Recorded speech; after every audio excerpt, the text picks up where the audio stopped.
Oi, gente querida, dando continuidade na série A Revelação do Apocalipse. Estou curtindo muito poder estar compartilhando com todo mundo a respeito disso. Em breve eu vou abrir alguns cursos utilizando o Zoom, porque será uma ferramenta onde eu poderei falar com algumas pessoas, talvez a gente vai abrir para no máximo 50 pessoas, e aí nós vamos fazer estudos sobre Apocalipse em nível, tá? Nível 1, nível 2, nível 3, para que vocês possam aprender, para quem tem interesse, aguardem. E quero também dizer que se você ainda não curtiu o meu canal, não se inscreveu, não curtiu o sininho, faça isso, meu querido, e me ajude a levar esta palavra para o planeta Terra inteiro. Amém? Deus abençoe você e vamos começar. Hoje é a quinta mensagem da série, né, do mistério, a revelação do mistério do Apocalipse, e eu vou falar para vocês hoje sobre o reinado, tá, de Satanás na grande tribulação. Ele terá poder, Deus permite que ele atue, e ele terá autoridade no planeta Terra e vai fazer das suas, né? Então a gente quer analisar aí os capítulos 12 e 13 do livro de Apocalipse. Nós vamos explicar direito quem é quem nesses capítulos, porque tem muita confusão, gente. Prometo que eu vou explicar bem com pormenores, tá? Começo falando para vocês sobre o diabo e os judeus, tá? O diabo sempre odiou os judeus. Desde o início que Deus estabeleceu um povo, ele sempre perseguiu. E aqui no livro de Apocalipse não é diferente. Os primeiros 5 versículos de Apocalipse 12 diz o seguinte: viu-se grande sinal no céu, a saber, uma mulher vestida do sol, com a lua debaixo dos pés, e uma coroa de 12 estrelas na cabeça, que achando-se grávida, grita com as dores de parto, sofrendo tormentos para dar à luz. Viu-se também outro sinal no céu, e eis um dragão, grande, vermelho, com 7 cabeças, 10 chifres, e nas cabeças 7 diademas ou coroas. A sua cauda arrastava a terça parte das estrelas dos céus, as quais lançou para a terra, e o dragão se deteve em frente da mulher que estava para dar à luz, a fim de lhe devorar o filho quando nascesse. Nasceu-lhe, pois, um filho varão, que há de reger todas as nações com cetro de ferro, e o seu filho foi arrebatado para Deus até ao seu trono. Gente, alguns teólogos fazem uma miscelânea de erros aqui, que é uma coisa extraordinária. Primeiro, começam dizendo que a mulher é a igreja. Agora, antes de mais nada, eu já quero deixar claro que a mulher não pode ser a igreja. Porque a mulher, ela dá à luz a um filho que vai governar, reger o mundo com cetro de ferro. Pera lá, a igreja vai governar com Cristo, mas a igreja não vai reger o mundo. Quem vai reger o mundo é Jesus. Então, se Jesus, o Filho, é Jesus, quem gerou Jesus? Não a igreja. A igreja veio depois de Jesus. Quem veio antes de Jesus foi Israel. Então, a mulher aqui em Apocalipse 12 é Israel. E eu quero provar para vocês usando a mesma interpretação que o livro de Gênesis dá. Lá em Gênesis 37, versículo 9 e 10, José tem um sonho, tá? E nesse sonho ele diz o seguinte: teve ainda outro sonho, e o referiu aos seus irmãos, ou seja, José contou para os irmãos, dizendo: sonhei também que o sol, a lua e 11 estrelas se inclinavam perante mim. Contando a seu pai e a seus irmãos, repreendeu o pai e lhe disse: que sonho é esse que tiveste? Acaso viremos eu e tua mãe e teus irmãos inclinados perante ti em terra? Então vejam, queridos, José está tendo um sonho e ele está literalmente falando, Deus está revelando para ele que a família dele, Jacó, que era o seu pai, Raquel, a sua mãe, desculpe, e os seus 12 irmãos estariam todos prostrados diante dele, José. Então, aqui nós temos a figura da nação de Israel. Esta figura aqui das estrelas, do sol, né, da lua, da mulher, é literalmente a visão do povo de Israel que iria nascer. Então, o sol era o pai, a lua era a mãe e as 12 estrelas eram os irmãos. Então, quando o livro de Apocalipse, quando João vê, tá, uma mulher vestida do sol, com a lua debaixo dos pés e uma coroa de 12 estrelas na cabeça, está falando das 12 tribos. Está falando dos 3 símbolos que foram utilizados lá em Gênesis, quando José teve aquele sonho. O sonho que ele teve falava do quê? Da nação de Israel, que nada mais era do que os 12 filhos de Jacó, o pai e a mãe, ali prostrados diante dele, né? Então, quem é de fato esta mulher? A mulher é a nação de Israel, tá? Então, a visão que João teve de uma mulher com as 12 estrelas, com a coroa e tal, é Israel. Aí ele teve uma outra visão, o dragão com 7 cabeças. Sabe, queridos, dragão na Bíblia é Satanás. Mas por que 7 cabeças? Porque, meu querido, eu tenho um entendimento assim. Desde que Israel nasceu como nação, Satanás tentou devorar e destruir a nação de Israel. E se você pensar quais foram os grandes impérios que vieram contra Israel, representando Satanás, o primeiro foi o Egito, escravizou. Quem estava por trás? Satanás. O segundo foram os assírios, levaram as 10 tribos do norte cativas. Segundo a Síria. Terceiro, os babilônios, que vieram sobre o sul, né, Judá e Benjamim, e levaram cativos. Depois dos babilônios vieram os medos-persas, o quarto. Depois dos medo-persas vieram os gregos, o quinto. Depois vieram os romanos, sexto. E o último império, segundo a própria visão de Daniel, é o império do anticristo. Então, o dragão que vocês viram é Satanás, que quer devorar a mulher, quer destruir a mulher. Israel, desde o início, Satanás persegue o povo judeu e ele tem 7 cabeças, porque na minha opinião, tá?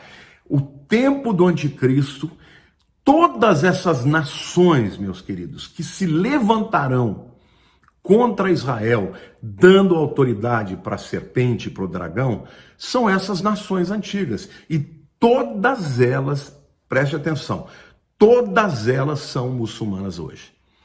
O Egito, muçulmano.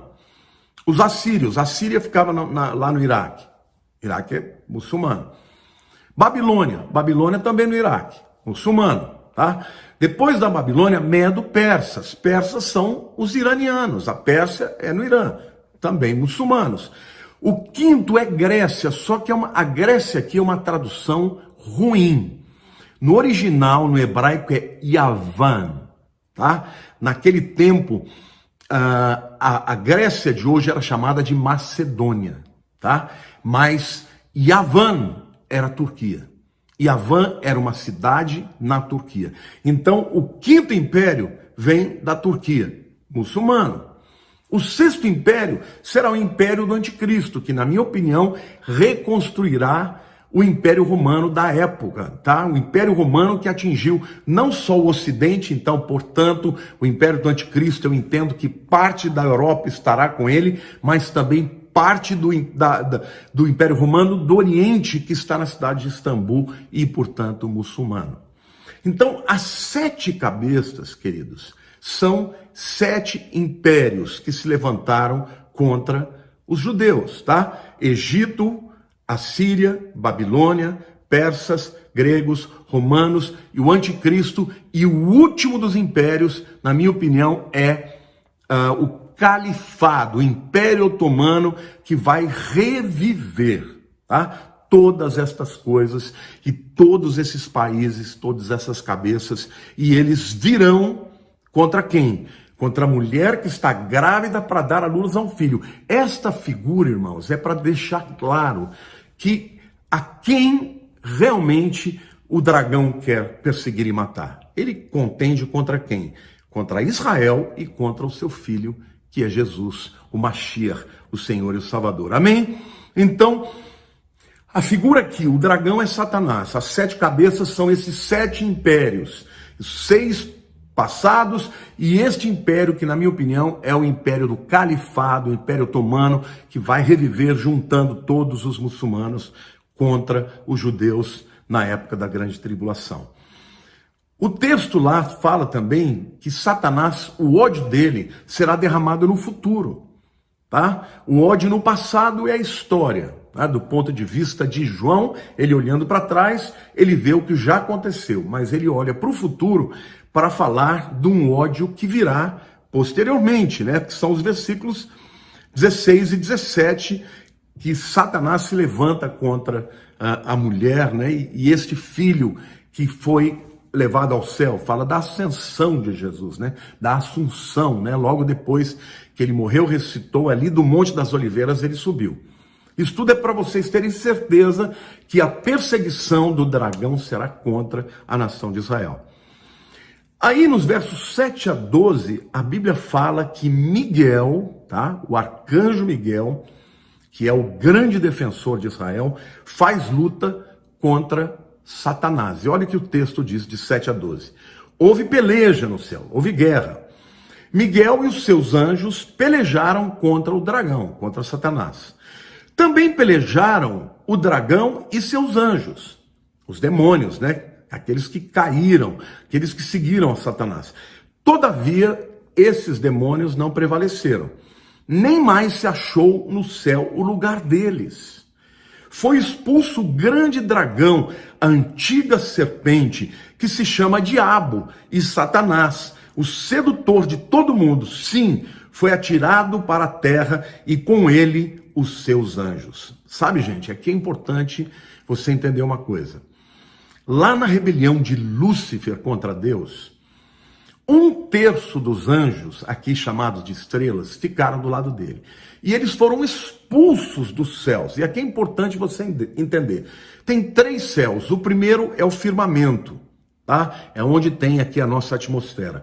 O segundo céu, que está acima do firmamento, onde já está no espaço sideral, é o lugar onde habita Satanás, as regiões celestiais. E o terceiro céu é onde habita Deus, aonde Paulo foi arrebatado e onde ele recebeu as revelações. Mas é interessante, quando você lê a palavra, no livro de Jó, por exemplo, Deus estava lá e um determinado dia aparece Satanás lá no trono de Deus, diante de Deus. E lá, o livro de Jó fala que ele estava indo e vindo, ou seja, ele tinha acesso. Ele foi lá para conversar com Deus e Deus, né, se gabou de Jó, falou: olha o meu servo Jó, que maravilhoso, vocês conhecem a história. E ele desafiou a Deus, e aí vem aquele grande desafio na vida de Jó, que termina com uma revelação de Deus, do amor de Deus para Jó, que é extraordinária. Mas desse texto a gente tira a conclusão que Satanás ainda tem o ofício de ser o acusador. A Bíblia diz que foi expulso nesse dia o acusador dos nossos irmãos. Onde ele acusa, irmãos? Ele acusa na presença de Deus. Então, ainda hoje, Satanás tem acesso à presença de Deus, Deus permite, e ele vai lá para acusar, vai lá para pleitear qualquer coisa, né? Agora, quando acontecer esta guerra, eu creio que isso é bem no meio da grande tribulação, Miguel falou: agora basta, agora chega, se fini, é finito, acabou, teu tempo acabou. Satanás vai reagir, os anjos, os demônios tentam lutar, eles não conseguem e são expulsos dos céus para nunca mais terem acesso aos céus e nunca mais poderem acusar os nossos irmãos perante Deus. Agora, vejam o que a Bíblia está dizendo, que quando ele cai, né, ele foi jogado para a terra e com ele todos os seus anjos. Então o texto continua dizendo: então ouvi grande voz no céu proclamando: Agora veio a salvação, o poder, o reino do nosso Deus e a autoridade do seu Cristo, pois foi expulso o acusador dos nossos irmãos, o mesmo que os acusa de dia e de noite. Ou seja, aqui João está dizendo, no tempo de João, né, por volta do ano 100, depois de Cristo, o diabo ainda podia acusar todo dia. E ainda pode hoje, tá? Mas a partir desse dia não pode mais. E aí diz, eles, pois, o venceram, né? Os que são acusados, mas que são crentes, o venceram por causa do sangue do Cordeiro e por causa da palavra do testemunho que deram. Então, meu querido, como é que você vence hoje o acusador? Você vence pelo sangue de Jesus que nos purifica os pecados e pela palavra do nosso testemunho. Satanás não suporta a palavra de Deus. Jesus, quando estava na terra, enfrentou Satanás com a palavra e o venceu com a palavra. Adão caiu porque duvidou da palavra. Jesus venceu porque creu na palavra. E aqueles que estiverem aqui neste tempo do Apocalipse o venceram por causa do sangue do Cordeiro e pela palavra do testemunho. Isso significa que eu e você podemos ainda vencer o Satanás hoje, ainda que ele seja o acusador, desta maneira, com o sangue de Jesus que nos purifica de todo pecado e com a palavra do testemunho, tá? E diz assim, e mesmo em face da morte, não amaram a própria vida.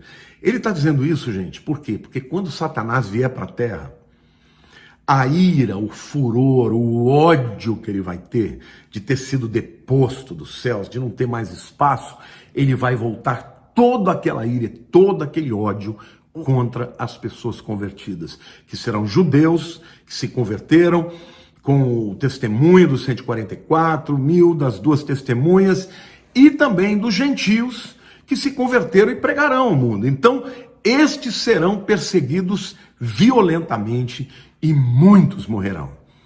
Mas mesmo morrendo, eles venceram, porque pelo sangue de Jesus, pela palavra do testemunho, e não amaram a própria vida, não negaram o Cristo, não aceitaram o número da besta, amém?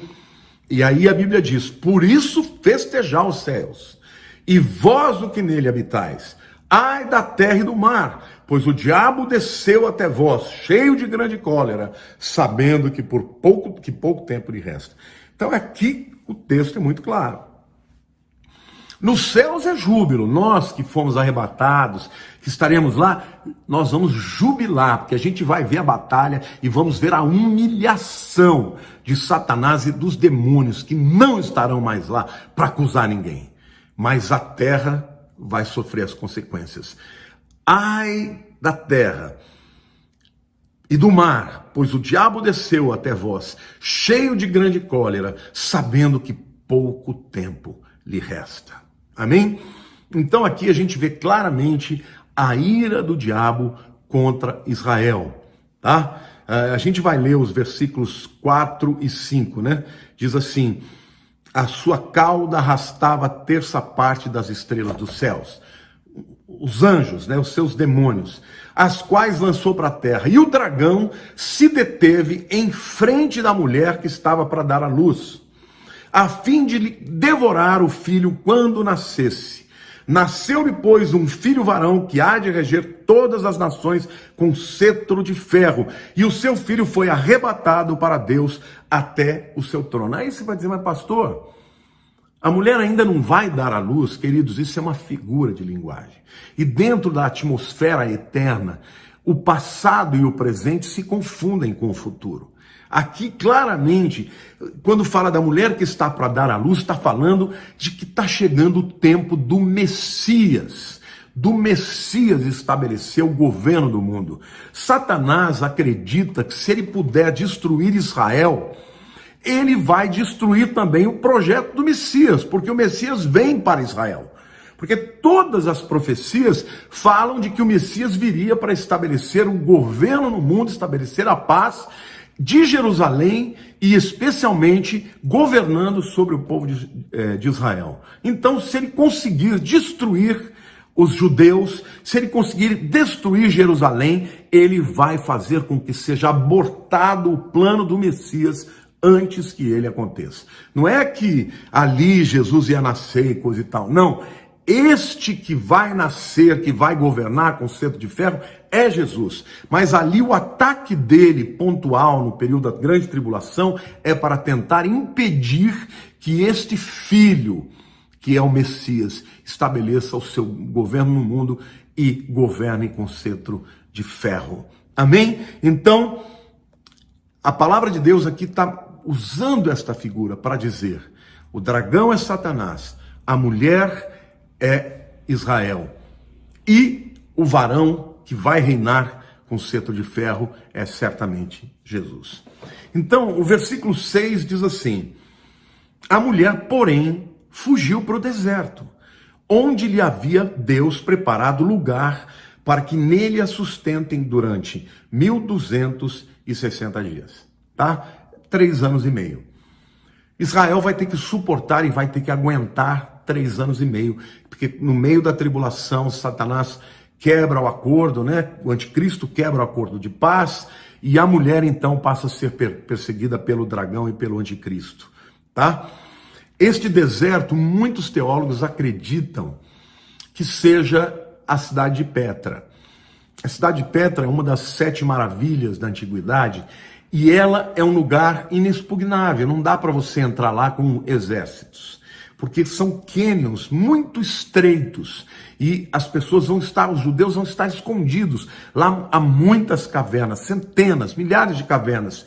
Eles provavelmente estarão escondidos nessas cavernas cravadas na montanha, vivendo lá, sem que o anticristo saiba onde eles estão. Eu estou dizendo aqui, mas Satanás está cegado, ele não sabe realmente aonde que os judeus vão estar se escondendo e sendo guardados por Deus durante esse tempo. Bom, a guerra entre Satanás contra Miguel é uma guerra, portanto, que dá o fim na atuação do acusador.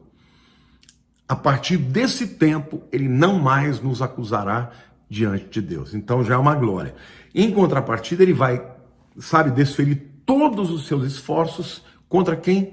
Contra Israel, para que ele impeça que ele destrua não só Israel, mas também destrua o propósito e os planos de Deus para que o Messias governe, tá? Agora, eu quero falar para vocês, eu falei sobre o diabo e Israel, né? Agora eu quero falar para vocês sobre o diabo e o mundo. Isso está no capítulo 13 de Apocalipse. Os versículos 1 a 10 falam de quem? Falam do anticristo, tá? O anticristo, que é aquele homem que vai ser possuído por Satanás para estabelecer o propósito do diabo aqui na terra. Neste capítulo 13, por exemplo, é o capítulo que fala: adorá-la-ão, a besta, né? Aqueles cujos nomes não estão escritos no livro da vida do Cordeiro que foi morto desde a fundação do mundo. Esse texto, Apocalipse 13, 8, é maravilhoso, porque está dizendo aqueles que não têm o nome escrito no livro da vida do Cordeiro que morreu desde a fundação do cosmos, ou seja, já na eternidade, Jesus tinha morrido no coração de Deus. Mas ele teve que morrer na terra lá no ano 32, 33. Em nome de Jesus, creia nisso, meu irmão, para que o teu nome esteja escrito no livro da vida. Bom, todos aqueles que não adorarem a Jesus, que não tiverem o selo do Espírito Santo, todos aqueles que não receberam, né, que não têm os seus nomes escritos no livro da vida do Cordeiro, que morreu desde a fundação do mundo, estes vão adorar a besta e vão receber um número. A sua marca, na minha opinião, é um nanorobô que vai ser colocado dentro do neocórtex ou no pulso. E este nanorobô, ele vai ter uma interface com os pensamentos, as pessoas vão conseguir acessar a internet através desse nanorobô. É um computador, é um microcomputador dentro de você. Por exemplo, quando você quiser fazer um Google, em vez de você teclar, você vai pensar Google e você terá uma interface que vai dar sinais. E o download vai ser feito na sua própria mente, queridos. Aqueles que estudam sobre inteligência artificial já estão dizendo que isso em breve vai acontecer. E as pessoas terão dentro de si um nanorobô que vai ter múltiplas funções. Por exemplo, remédios vão ser liberados a partir dele, né? Os remédios, quando uma pessoa tiver, por exemplo, uma depressão ou um surto bipolar, as mudanças cerebrais, né, das ondas cerebrais vão ser detectadas por esse nanorobô, que vai mandar um e-mail, por exemplo, para o marido da moça que vai ter aquele surto, ou a esposa do marido, tanto faz. Ou seja, este nanorobô, na minha opinião, ele terá grandes finalidades, todo mundo vai querer, será um avanço da tecnologia extraordinária, mas também será um instrumento de controle e, sobretudo, será um instrumento para mudar, para influenciar a química do cérebro das pessoas, e por isso as pessoas que receberem essa marca não vão conseguir crer. Essa é a minha opinião. Se você ainda não leu o meu livro Apocalipse, a maior profecia da Terra, faça isso, compre na Amazon, no Kindle, todas as plataformas digitais, além das livrarias evangélicas. Lá eu falo sobre isso tudo com muito mais profundidade. Mas quem é esse anticristo? Quem é esse capacho de Satanás? Bom, em primeiro lugar, eu quero dizer que o anticristo será um gênio intelectual. Daniel capítulo 8, versículo 23 diz assim: mas no final do reinado, quando os prevaricadores acabarem, levantar-se-á um rei de feroz catadura e especialista em intrigas. A palavra diz, essa palavra intrigas, é aquele indivíduo fluente, capaz, que tem um discurso poderoso, sabe, um discurso capaz mesmo de enganar, né, de convencer. Ele vai ser um cara extraordinário, um gênio, tá? Especialista em intrigas, porque ele é um enganador, né? Ele vai ser um orador genial também. Daniel 11:36 diz assim: este rei fará segundo a sua vontade, e se levantará e se engrandecerá sobre todo Deus, contra o Deus dos deuses, falará coisas incríveis e será próspero, até que se cumpra a indignação, porque aquilo que está determinado será feito. Veja, ele se levantará, ele se engrandecerá, ele prosperará e ele falará coisas incríveis. Ele terá um discurso espetacular. Gente, para vocês terem uma ideia, os historiadores e aqueles que estiveram na presença de Hitler dizem que ele tinha um discurso que era alucinante. Ele enganava quase que todo mundo, inclusive os cristãos da época na Alemanha foram muito enganados com aquele discurso de nacionalista. Era um camarada brilhante, porém do mal. Hitler certamente é um dos anticristos, né? Ele veio no espírito anticristo, mas não é o anticristo. Então esse camarada, ele será um grande orador, ele será um homem cheio de intrigas, um político articulador, mas terá um discurso, uma palavra poderosíssima. A Bíblia diz que ele vai ser um político genial. Apocalipse 17, 11 e 12 diz assim: e a besta, que era e não é, também é ele, o oitavo rei, que precede dos 7, ou seja, aqueles 7 que eu falei para vocês, daqueles grandes impérios. Esse oitavo é o império do anticristo, tá? Os 10 chifres que viste são 10 reis, e na minha opinião esses 10 reis são 10 líderes mundiais que serão capitaneados pelas nações da Europa, tá? Principalmente da Europa, mas também terá gente nações no Oriente. Serão 10 etnias, 10 líderes nacionais capitaneados pela ONU, que darão apoio a este anticristo, tá? Mas ele diz assim: e a besta que era e não é, e também é ele, o oitavo rei, e procede dos 7, e caminha para a destruição. Os 10 chifres que viste são 10 reis, os quais ainda não receberam reino, ou seja, ainda não receberam autoridade, tá? Não são esses que estão aí, mas recebem a autoridade como reis com a besta durante 1 hora. Então veja que esse camarada, ele vai ser aclamado e vai ter a autoridade de 10 líderes mundiais muito poderosos. muito influentes. Então, ele será um homem genial nas intrigas, ele será ótimo orador e será um grande político articulador. Mas será também um comerciante, tá? Muito genial. Apocalipse 13, 16 e 17 diz assim: a todos os pequenos e os grandes, os ricos e os pobres, os livres e os escravos, faz-lhe que lhe seja dada certa marca sobre a mão direita ou sobre a fronte, para que ninguém possa comprar ou vender, senão aquele que tem a marca, o nome da besta ou o número do seu nome. Queridos, este é um plano que vai fazer com que haja um controle mundial, tá? Das decisões políticas, das leis que vão se estabelecer o curso de cada nação, do controle do alimento. Na hora que você tiver um governo único, um governo mundial, todas as nações que produzirem a sua comida vão ter, por exemplo, o Brasil é um dos maiores produtores de grãos no mundo. Não é que o Brasil vai ter que mandar o grão para lá, não. Eles vão colocar no Brasil pessoas desse governo mundial que vão dizer para onde vai essa comida. São estes gestores do governo mundial que vão estar aqui no Brasil dizendo, olha, tanto você manda de arroz, vocês mandam para lá, tanto de soja vai para a Índia, tanto, entendeu? Tudo que o Brasil produzir, tanto de carne, tanto de frango, tudo que o Brasil produzir vai passar por este gabinete escolhido para a nação brasileira a mando desse governo mundial. O mesmo vai se dar em todas as nações da Terra. Ou seja, o presidente de uma nação como essa, ele terá que fazer parte desse governo mundial, tá?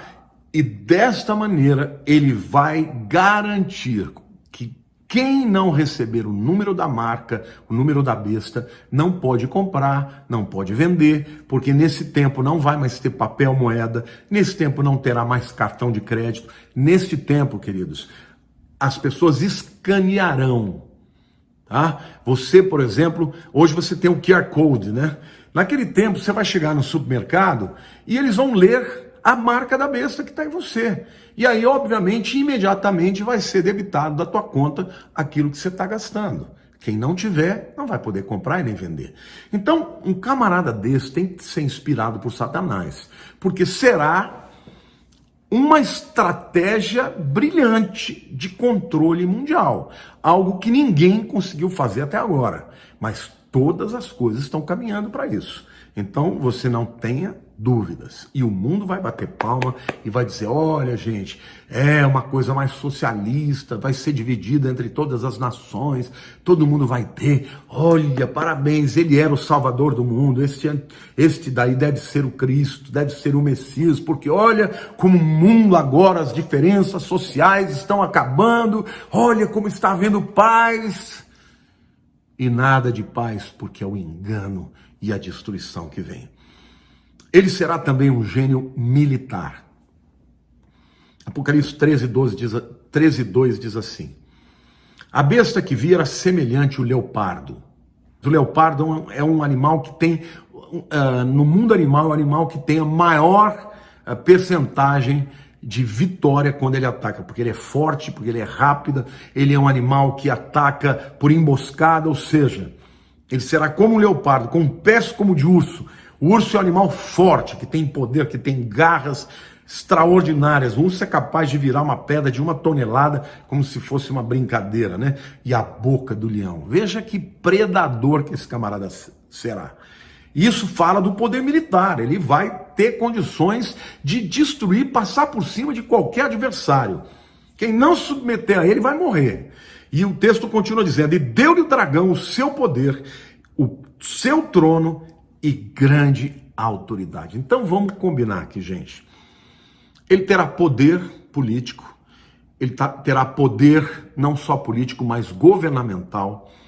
Ele terá inteligência de articulação, ele terá estratégias de, vamos dizer assim, armamentísticas, estratégias militares, né, de guerra. Será um cara, um estrategista, será um grande economista, ele será um gênio também na articulação das palavras.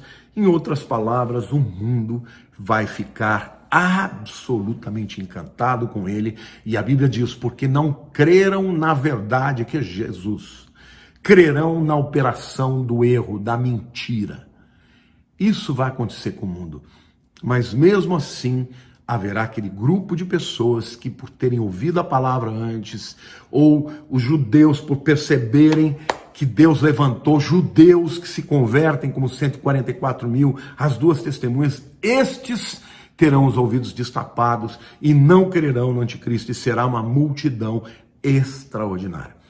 Bom, sobretudo eu quero dizer que este homem será um líder que terá religiosidade. Ele não será, na minha opinião, um padre, um pastor, ou um líder, um imã, não. Ele será um líder político, mas ele terá uma espiritualidade maligna poderosa. 2 Tessalonicenses capítulo 2, versículo 4 diz assim: o qual se opõe e se levanta contra tudo que se chama Deus, ou é objeto de culto, a ponto de assentar-se no santuário de Deus, ostentando-se como se fosse o próprio Deus. Aqui no meio da tribulação, vocês se lembram que é quando o acordo de paz de 7 anos, há 7 anos que ele assinou, lá no começo vai ser quebrado. E como ele vai ser quebrado? Ele vai entrar no Santos dos Santos e ele vai dizer, olha gente, estão dizendo por aí que eu sou o Messias. Estão dizendo por aí que para fazer os sinais que eu estou fazendo tem que ser Deus. Até agora eu não disse isso para vocês, mas eu vou dizer. É verdade. Eu sou o Messias. Eu sou Deus. Ele vai dizer isso. E quando ele disser isso, meus queridos, o povo de Israel vai romper aliança com ele. Isso acontece concomitantemente com a luta de Satanás, do dragão, contra Miguel. Então, quando Satanás cai exatamente no meio da tribulação, o anticristo é negado pelos judeus que rompem com ele. Aí Satanás, nesse momento, encarna o anticristo.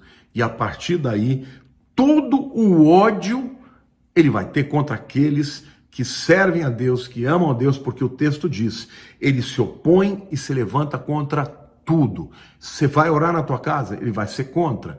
Você vai pregar a palavra, ele vai ser contra. Você não, porque em nome de Jesus não vai estar aqui, né? Vai ter sido arrebatado. Mas ele diz que tudo que lembrar, né? Tudo que for objeto de culto, ele vai se opor. E ele vai sentar, vai botar o trono dele, né? O trono de rei do mundo, ele vai botar dentro do templo em Jerusalém, no lugar santíssimo, no Santos dos Santos. Então, eu quero terminar essa palavra perguntando: quem é o anticristo? Muita gente me pergunta. Alguns falam do Macron, outros falam do Obama, outros falam do Bill Gates. Queridos, nada disso nós podemos afirmar. O anticristo será aquele, tá, que conseguir fazer um acordo de paz entre o mundo inteiro contra as principais nações do mundo. Então, você pode crer que vai estar toda a Europa nisso, vai estar o Oriente Médio nisso, vai estar Israel nisso. Ele, por ser esse líder habilidoso, ele vai juntar as 3 maiores religiões, os cristãos, os muçulmanos, né, e os judeus. Ele vai ser aclamado pelo povo de Israel, vai ser aclamado pelos gentios, ele vai ser aclamado, né, pelos muçulmanos, mas para você ter certeza de que é ele. Ele vai ter que ser o proponente, o líder de um acordo de paz, de tudo isso, tá? Que será um acordo de 7 anos. Quando a gente vira esta movimentação, presta atenção quem é que está na frente, porque muito provavelmente ele será o anticristo. Eu creio que nós vamos chegar até aí, mas a igreja vai ser arrebatada um pouquinho antes desse acordo, ou um pouquinho depois, e não permanecerá aqui. Quanto ao anticristo, aguarda um pouquinho, porque um dia eu vou fazer para vocês um estudo especial sobre o anticristo, que é extraordinário, e vocês vão gostar demais. Eu quero terminar essa palavra mandando um beijo para vocês, agradecendo demais por vocês estarem compartilhando os meus vídeos. Gente, esse mês que eu estou falando com vocês, né? Nós estamos em abril. Mês passado, eu falei para 6 milhões de pessoas num mês só. Isso tudo porque você está me ajudando a levar a palavra de Deus. Então esse galardão não é meu, é nosso, porque você está ajudando também. Então que Deus te abençoe. Muito obrigado por tudo isso que vocês estão fazendo. E eu estou muito feliz por estar podendo viver num país ainda livre, né? Onde a internet é livre, a gente pode pregar o que quer. No futuro, eu creio que ela será cerceada. Então aproveite agora, gente. Ouça tudo que você tiver que ouvir e compartilhe. Porque quando chegar a hora, no princípio de dores, quando o cerco começar a fechar, eu acho que vão limitar também a internet. Bom, mas isso é um assunto para uma outra mensagem e em breve estaremos juntos de novo falando sobre as revelações do livro de Apocalipse. Deus te abençoe, um beijo grande no teu coração.